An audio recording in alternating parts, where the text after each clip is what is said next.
नमस्कार, स्वागत है आपका कमोडिटी 10 बजे 10 मिनट के लिए। सबसे पहले बात करते हैं नॉन एग्री मार्केट की, फिर नॉन एग्री की तरफ बढ़ेंगे। टॉप 10 कमोडिटी के साथ शुरुआत कर लेते हैं और मसालों के साथ सबसे पहले बातचीत होगी। जीरे में अच्छी तेजी बनी है। पिछले हफ्ते हमने देखा था ठीक ठाक तेजी थी और उम्मीद की जा रही कि ये तेजी कंटिन्यू हो सकती है क्योंकि क्वालिटी स्टॉक की डिमांड यहाँ पर बढ़ी है। मानसून सीजन में इस तरह की रिपोर्ट आती है। 19,600 के आसपास जीरा का वायदा यहां पर ट्रेड कर रहा है। लोअर लेवल पे बाइंग से यहां पे सपोर्ट मिला है। धनिया अच्छी तेजी 8,000 के पार निकलता हुआ ये काउंटर अब दिख रहा है। हल्दी की बात करें तो हल्दी में हल्की तेजी हमने पिछले सत्र में देखी थी। आज देखते हैं किस तरह का कारोबार हो रहा है, लेकिन इस बार के जो स्विंग के नंबर है वो काफी ज्यादा है। हालांकि इस बार के मानसून में यह भी कहा जा रहा है कि अगस्त की बारिश ने फसलों को भी नुकसान दिया है। हल्दी के बाद ग्वारगम ग्वारसीड 9,775 के आसपास ग्वारगम बेहद सीमित दायरे में कारोबार हमने पिछले सत्र में देखा था और ग्वारसीड का वायदा अगर आप देखें तो 5,250 के करीब ये काउंटर ट्रेड कर रहा है।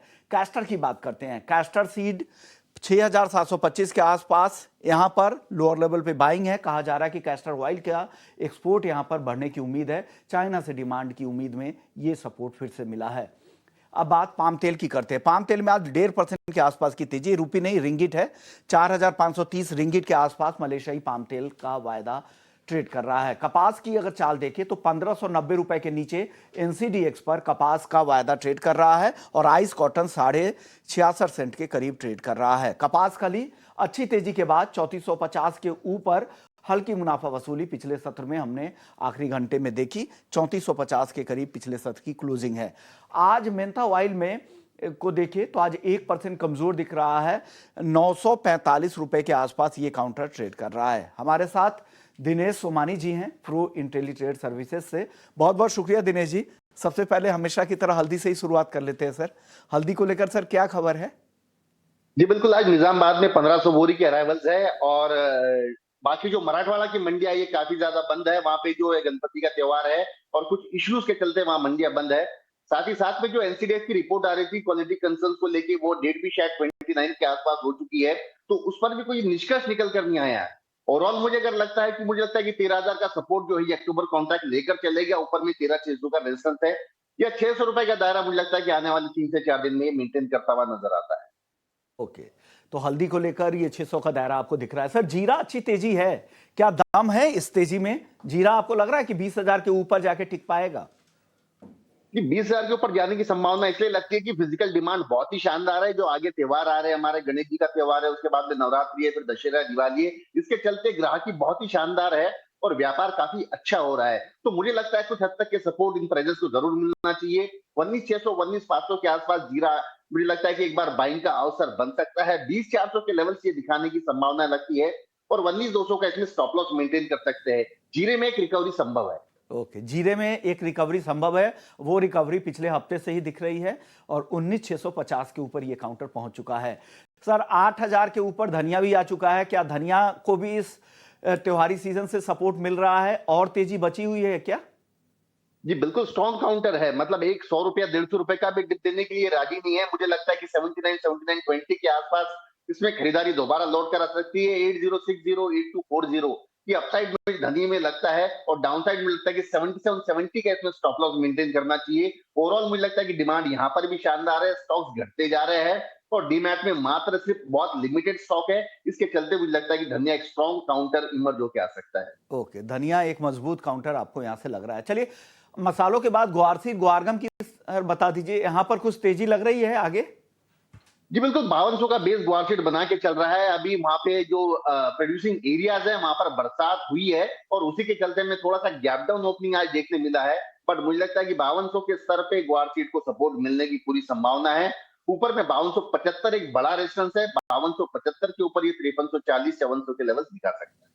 ओके, 5400 तक के लेवल भी जा सकते हैं। स्क्रीन पर एक बार कॉल भी ले आइएगा सोमानी जी के। ग्वार पर उनकी कॉल भी है, वो एक बार दिखा दीजिए ताकि जो लेवल्स है वो नोट कर सकें। तो 5,275 पे खरीदना है, 5,340 का टारगेट और स्टॉप लॉस है 5,220 का। सर कॉटन केक बता दीजिए, एग्री में यहां पर अच्छी तेजी के बाद अब थोड़ी मुनाफा वसूली की संभावनाएं बन रही है क्या? जी बिल्कुल, 3340 के लेवल्स के आसपास ये ट्रेड कर रहा है। यहाँ से 10 से 15 रुपए अगर घटता है तो I think cotton seed oil की एक सबसे स्ट्रॉन्ग काउंटर लगता है। यहाँ से ऊपर में करीब करीब मुझे लगता है कि ये 3440 के आसपास बाय करना चाहिए। 3510 3540 के अपसाइड टारगेट मुझे नजर आते हैं, और डाउनसाइड मुझे लगता है करीब करीब 3410 के स्टॉप लॉस मेंटेन करना चाहिए। ओके, 3410 के नीचे का स्टॉप लॉस, 3440 के आसपास खरीदे, 3500 के ऊपर जाने की संभावना है इस काउंटर की। चलिए नॉन एग्री की शुरुआत कर लेते हैं। नॉन एग्री में सोने चांदी में आज सुस्ती जरूर दिख रही है, लेकिन शुक्रवार के सत्र में अच्छी तेजी थी। आगे क्या हो सकता है सर सोने चांदी में? इस हफ्ते का आउटलुक क्या है और आज क्या करना चाहिए ट्रेडर में को? जी बिल्कुल, दोनों काउंटर में एक बड़ी बिकवाली हमने पहले 5 से 4 दिन में देखने मिली थी पिछले हफ्ते में, लेकिन जो फ्राइडे का सेशन था उसमें सारे गेन्स कवर कर लिए हैं, और मुझे लगता है कि जो ऊपर के लेवल से 5,000 रुपया सिल्वर गिरा था वो ऑलमोस्ट रिकवर होके अपने 14 साल के हाई के ऊपर ट्रेड कर रही है। साथ ही साथ गोल्ड में 3,500 का जो फॉल आया था वो दोबारा रिकवर करके 1,05,000 के आसपास ट्रेड कर रहा है। मुख्यतः अगर मैं गोल्ड की बात करूं तो मुझे लगता है कि 1,01,000 के अराउंड इसमें बाइंग निकल कर दोबारा आ सकती है। 1,05,000 1,0850 की अपसाइड टारगेट, और 99,800 का इसमें स्टॉप लॉस मेंटेन करना चाहिए। वहीं अगर मैं सिल्वर की बात करूं तो मुझे लगता है कि 1,15,500 के आसपास सिल्वर में बाइंग दोबारा आ सकती है। 1,16,600 1,17,200 ये अपसाइड टारगेट मुझे नजर आते हैं, और 1,14,600 का स्टॉप लॉस मेंटेन करना चाहिए। ब्याज दरें घटने की वहां पे संभावना बहुत अत्यधिक हो गई है। करीब करीब 85-90% पॉसिबिलिटीज बता जा रही है कि सितंबर में ब्याज दरें बिल्कुल कट होगी। साथ ही साथ ये बात भी निकल कर आ रही है कि साल के अंत तक शायद 3 बार ये ब्याज दरें कम हो सकती है।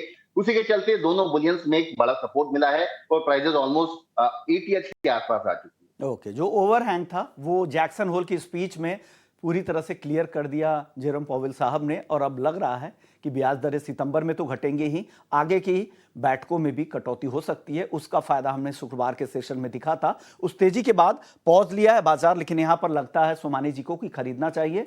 सोना भी और चांदी भी 1,16,600 के ऊपर चांदी जा रही है, यानी रिकॉर्ड के करीब, और सोना जा सकता है 1,05,000 रुपए से 1,0850 रुपए तक।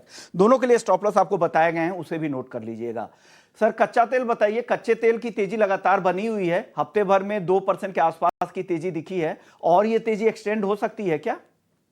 जी बिल्कुल, बहुत ज्यादा ही टूट गया था। मतलब 5400 के लेवल्स एक्सपेक्टेड नहीं थे। 5450 का एक बड़ा सपोर्ट जोन था, वहां से बाउंस बैक एक्सपेक्टेड था, और ऊपर में 5620 का एक रेजिस्टेंस शॉर्ट टर्म नजर आता है। बट मुझे लगता है कि क्रूड की जो रिकवरी है थोड़ी और एक्सटेंड हो सकती है। थोड़ा यहाँ से 20 रुपया अगर घट सकता है तो 5570 के आसपास आई थिंक क्रूड में बाइंग दोबारा लौट कर आ सकती है। 5640 के अपसाइड टारगेट, 5520 का स्टॉप लॉस। कोई अगर सेफर साइड चलना चाहता है तो 5600 की कॉल 160 रुपए में बाय करना चाहिए। 135 का स्टॉप लॉस लगा के 215 की टारगेट दिख जा सकती है। ओके, फ्यूचर्स में भी खरीद सकते हैं 5,570 के आसपास। 5,640 का टारगेट है, 5,520 का स्टॉप लॉस है। अगर सेफर साइड में रहना चाह रहे हैं तो आप ऑप्शंस के जरिए भी जा सकते हैं, जहां पर 5,600 के स्ट्राइक की कॉल खरीद सकते हैं। बेस मेटल्स की सर बात करते हैं। बेस मेटल्स में क्या पसंद है आज आपको पूरे दिन के लिए? कहां पे कन्विक्शन ज्यादा है? जो प्राइसेस बहुत ज्यादा गिर चुकी थी वहां से एक अच्छी रिकवरी आई है। जो नीचे में 868 के आसपास के लेवल्स कॉपर में आए थे, वो दोबारा रिकवरी करके 882 के आसपास आ चुका है। मुझे लगता है कि 880 881 के आसपास कॉपर एक बार बाइंग बन सकती है। 888 892 के अपसाइड टारगेट नजर आते हैं, और 876 के अपने स्टॉप लॉस मेंटेन करना चाहिए। अन्य बेस मेटल्स के मुकाबले मुझे लगता है कि कॉपर की रिकवरी थोड़ी सी ज्यादा शार्प हो सकती है। ओके, तो कॉपर की रिकवरी ज्यादा शार्प हो सकती है, तो कॉपर पर इनका कन्विक्शन ज्यादा है बेस मेटल्स पैक में। सर अब नेचुरल गैस की चाल देख लेते हैं। नेचुरल गैस में क्या लग रहा है, आगे कुछ तेजी या मंदी, क्या करना चाहिए, और गिरावट की संभावनाएं हैं फ्यूचर्स में भी और ऑप्शंस में भी? दोनों कॉल दे दीजिएगा सर एनजी की। जी बिल्कुल, निरंतर बिकवाली इसमें बढ़ती ही जा रही है, और ऊपरी लेवल से करीब करीब ये 120 रुपया डाउन आ चुका है। 230 के लेवल्स के आसपास ट्रेड कर रहा है। 237-38 एक बहुत ही बढ़िया इसका सपोर्ट जोन था, जहां पर इसमें बार बार बाइंग निकल कर आ रही थी, लेकिन 237 ब्रेक करके ये नीचे ट्रेड कर रहा है। आई थिंक एक बार दोबारा यहाँ से प्राइसेस बढ़ती है 237 238 के आसपास तो फ्रेश बिकवाली की जा सकती है। 224 का इसमें लक्ष्य देखना चाहिए, और 245 की स्टॉप लॉस इसमें हमें देखने मिल सकती है। अगर कोई ऑप्शन के जरिए इसमें ट्रेड करना चाहता है तो 240 की जो पुट है, ये यहाँ से कम अगर 10 या 11 के आसपास आती है तो उसको बाय करना चाहिए। 219 का इसमें लक्ष्य, और 4 रुपए की स्टॉप लॉस। ओके, तो आप पुट ऑप्शंस के जरिए भी जा सकते हैं और फ्यूचर्स में भी आपके लिए यहाँ पर बेचने की सलाह सोमानी जी की तरफ से दी जा रही है। लेवल्स है उसे नोट कर लीजिएगा। वॉलेटाइल काउंटर होता है, 245 का स्टॉप लॉस है, 237 से 238 के बीच में बेचना है, 224 का टारगेट है और बिना स्टॉप लॉस के ट्रेड ना करें। चलिए, जाने से पहले सोमानी जी आपका डिस्क्लेमर लेना चाहेंगे। जितने भी कॉल्स आपने दिए हैं इससे जुड़े हुए डिस्क्लेमर क्या है सर?